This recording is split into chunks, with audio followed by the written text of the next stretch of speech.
एक बेवफा की आस में हम कुछ खास हो गए। एक बेवफा की आस में हम कुछ खास हो गए। पहले लोटा थे और अब गिलास हो गए। इस स्वार्थी दुनिया में जीना है तो सोते हुए भी पैर हिलाते रहो, वरना लोग मरा हुआ समझकर जलाने में देर नहीं लगाएंगे। हम दोस्त बनाकर किसी को रुलाते नहीं, हम दोस्त बनाकर किसी को भुलाते नहीं। हम दोस्त के लिए जान भी दे सकते हैं, पर क्या करें, लोग सोचते हैं हम दोस्ती निभाते नहीं।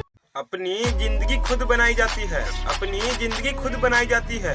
दूसरों को ये काम न दो, प्यार में कमी रह जाती है।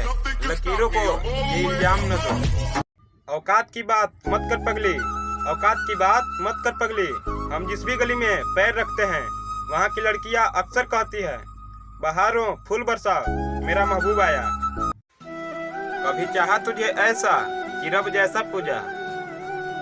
किस जगह मैंने तुझे नहीं पुकारा, अरे किस जगह तुझे मैंने नहीं पुकारा। यूं दर्द देकर क्या मिला, कह देते कि अब तुझसे मिलना गवारा नहीं।